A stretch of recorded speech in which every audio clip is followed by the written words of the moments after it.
In this section, I want to make some changes to my topology so that I can start the BGP discussion. So what I am going to do is to add one more router here and change the router 5 to one of the ISPs, and the router that I'm going to add is gonna be another ISP in my network. So let's go to switch 1 first of all. Click on configure and click on switch 1, and here I'm going to add another VLAN.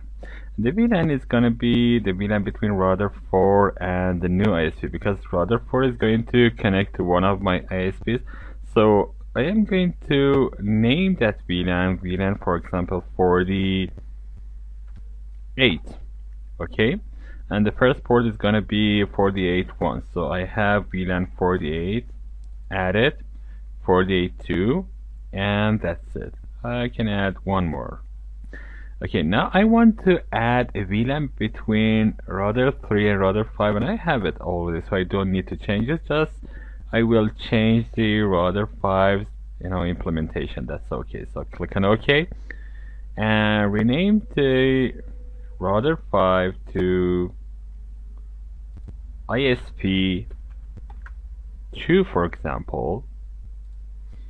And it tells me that a connected device cannot be renamed. Let me see what is the connection between router 5 and switch 1. It is Ethernet 1 to 352. Okay, click on this link, delete it, rename it to ISP 2, and again 352 is gonna be connected to Ethernet 1 of ISP 2. So if I check, this is exactly what I'm going to have. That's it. So let's add another router here. Just want to add a MikroTik router here. Put it rename it to ISP1, change the host name to ISP1, and now close this.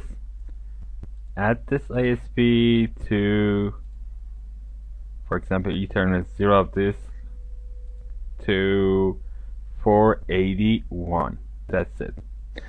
I want to change a very slight configuration on this.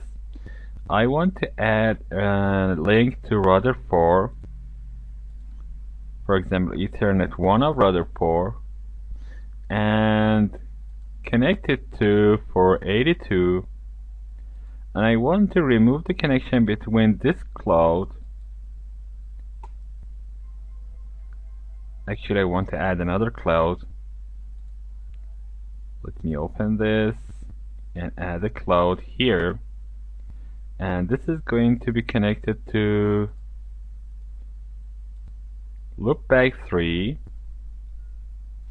So I select loopback 3 from here, add it, click on OK, and add this to VLAN 48. Now I can use this cloud to connect to router 4 and ISP1 at the same time. I am using Winbox through this cloud. That's it. Now I need to change the IP address of loopback 3 as well. So I go to my network and sharing center, and here I go to loopback 3 and select the properties and go to IPv4 connections, and instead of 192.168.24 I want to change this to, for example, 148, and this is going to be 1. That's it. Click on OK, close. Now, when I am starting ISP1, I am going to change the IP address of this, and of course I have a connection to VLAN 48, that is my Ether 2 of router 4, and I'm going to change it. So let's go to my diagram and show this in my diagram. If I right click on this and click on paint, I need to change the name of router 5 to ISP, so I select this and remove it.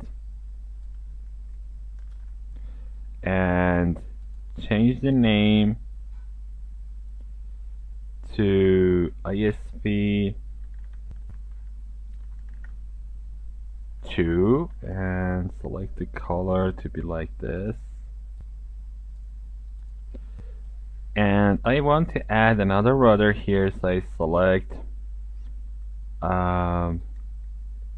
circle and add this ISP like this.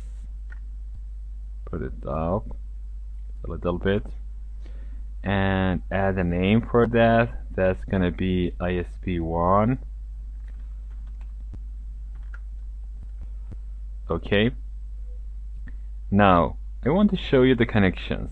So I go and select the line, and router 5, as I told you, has a connection to ISP2, ISP1, and the link is Ether2, so it is going to be E2, and I want to make it a little smaller, like this. Yes, no, 14 is enough. Bring it a little down so that it is in a better place. And ISP1 has a connection using Ether1, so I add E1 here. That's it. I want to check to see if this is correct. ISP1 has a connection using E1, that's it. E0 means Ether1. So this is the diagram that I just created for my ISPs and my BGP. I click to save it, and in next section I want to start the routers. I want to connect to router 4 and change the IP address of Ether2 so that I can connect using Winbox through this interface to router 4 and Ether1 of ISP1 to router 1, and other things are all set up.